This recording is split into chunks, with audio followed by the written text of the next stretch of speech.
It's Thursday, May 16th, 2024, and I'm Dave Soap. 4 things to know today. The Biden administration pursues a liability framework for insecure software, shifting the security burden to developers. Adam Selipsky steps down as the AWS CEO, Matt Garman to lead the cloud giant. Pax8's new initiative aims to enhance support for nonprofits through their IT service provider, and Microsoft resolves that VPN connection failures with the May 2024 Patch Tuesday updates. This is the business of tech. Let's do some legislation and regulation. The Biden administration plans to hold the software industry accountable for insecure software by pursuing a liability framework. The goal is to shift the security burden from technology users to the companies that build it.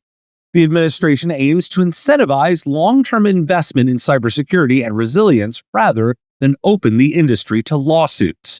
The Office of the National Cyber Director has engaged software developers and plans to expand outreach to include consumer advocates and critical infrastructure providers.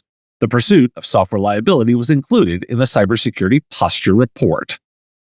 A bipartisan group of senators has published a 31-page roadmap for regulating artificial intelligence, calling for increased federal spending in AI research and development and legislation to address AI harms, protect elections, and mitigate risks in sectors like healthcare and housing. While AI companies continue to advance their technologies, the senators aim to pursue a piecemeal approach, focusing on urgent AI issues and passing bills as they become ready. The senators are confident that some AI bills can pass the Senate by the end of the year, with ongoing work on AI regulation expected in the next Congress. A Senate study proposes allocating at least $32 billion annually for AI programs in the United States, covering areas such as infrastructure, national security risk assessments, and AI research and development. The report outlines various recommendations, including cross-government collaboration, AI hardware and software funding, AI grand challenges, and cybersecurity in elections. While the document serves as a roadmap rather than a detailed policy proposal, it highlights the importance of investing in AI to maintain competitiveness with other countries. For context, according to a Politico poll, most Americans support AI data regulations. Poll found that 60% of respondents believe AI companies should not be able to train on public data freely, and nearly 3/4 think companies should compensate the creators of that data. Additionally, 78% of respondents believe there should be regulations on using public data to train AI models. A House bill calls on the Cybersecurity and Infrastructure Security Agency to establish an internal task force that addresses safety and security concerns related to artificial intelligence.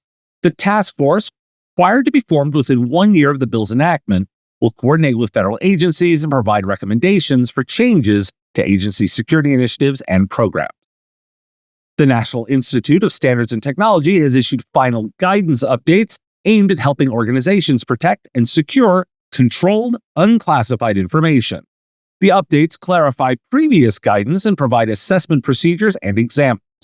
In the coming months, NIST plans to revise other publications related to controlled, unclassified information. NIST also plans to make further changes to the NICE framework, which defines cyber workforce roles to strengthen the federal cyber workforce. The changes will include updating and adding roles such as risk analysis and program management. NIST also plans to incorporate AI into the framework's skills definitions. Why do we care? Biden administration's push to hold software industry accountable for insecure software is a significant shift in cybersecurity policy. By shifting the burden from end users to software developers, the initiative aims to incentivize long-term investment. For MSPs, this could mean working with more secure and reliable software, reducing the incidence of vulnerabilities that need to be managed. However, it also means that MSPs will need to stay abreast of compliance requirements and ensure that the software they deploy meets new security standards. Now, I'm all for it. Vendors have responsibility for what they build, and codifying that is required.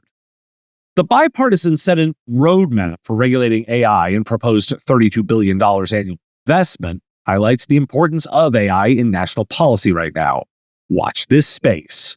Will we get all the things? Are you ready to spot opportunities by aligning IT with your client's business strategies? Get in Sync equips MSPs and IT professionals with the tools, methods, and training to deeply understand client strategies, ensuring IT investments directly support key business objectives for tangible outcomes. With Get in Sync, you gain critical insights that empower decisive actions, enhancing your competitive offering. This solidifies your role as a trusted advisor and supports your client's strategic needs, bringing greater success. Test your readiness to become a certified Get in Sync trusted business advisor with our free online assessment. Accept the challenge and discover if you have what it takes to become an indispensable strategic partner for your clients. Begin your journey with Get in Sync. Visit getinsync.ca/MSP Radio to learn more. Adam Selipsky, CEO of Amazon Web Services, has resigned to focus on family, with Matt Garman taking over as the new CEO. Despite facing declining revenues, AWS remains a leader in the cloud services industry. Selipsky's compensation in 2022 was over $41.1 million. Garman, who was speculated as a frontrunner for the CEO position and is an AWS lifer, expressed gratitude for Selipsky's leadership and hinted at upcoming organizational changes. Garman will officially assume the role on June 3rd. Why do we care? So I'll be forward. I'm not sure. A leadership change at AWS is important. My general advice at leadership changes is to wait and see. The change could bring new strategic directions, organizational adjustments, and market impacts. That said, I don't have any particular reason to believe this signals a change in strategy. Yet I feel irresponsible not to cover it. So here we are. Pax8 has launched Pax8 Tech for Nonprofit, program designed for nonprofit organizations and the IT service providers supporting them. The program offers tailored solutions, enablement resources, and a holistic technology stack from various vendors. It aims to increase support for nonprofit organizations and help them grow their impact. Why do we care? For those who work with nonprofits, this is very notable. My MSP was focused in this area, so this would have been significant news for me at the time, and thus I include it for those providers who do nonprofit work. Microsoft has fixed VPN connection failures caused by the April 2024 Windows security updates. The issue affected Windows 11, Windows 10, and Windows Server 2008 and later.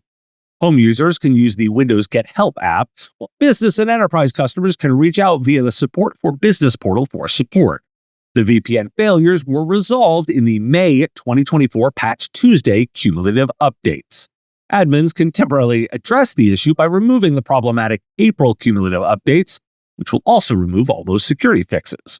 Microsoft has previously discussed VPN speed issues and domain controller reboots in other updates. Why do we care? Well, I mentioned the problem before, and I wanted to close the loop on its repair. Today's episode is supported by Huntress. You want to focus on your clients and are always looking for ways to get more time. Use Huntress's fully managed cybersecurity platform to fight off cyber threats. Huntress is more than cybersecurity software for endpoints and identities. It's a 24/7 security operations center. It's security awareness training, community engagement, and dedicated partner support with an average CSAT score of 99.3%. Technology can only get you so far. Human expertise is what's needed to truly elevate and protect small businesses, and you get that with Huntress. Secure your clients and help them thrive with the #1 rated EDR for SMBs on G2. Visit huntress.com/MSP Radio to find out more. Thanks for listening. Today, National Mimosa Day, which would have been nice to know this morning. But for me, it's all about National Barbecue Day. Have a question you want answered? We take those listener questions. Send them in, ideally as a voice memo or video, to question@mspradio.com. I answer them live on our Wednesday live show on YouTube and LinkedIn next week, 3 p.m. And thanks for listening. Got a comment or a thought? Put it in the comments if you're on YouTube, or reach out on LinkedIn if you're listening to the podcast. I'll talk to you again tomorrow. The Business of Tech is written and produced by me, Dave Sobel, under ethics guidelines posted at businessof.tech. If you like the content, please make sure to hit that like button, follow, or subscribe.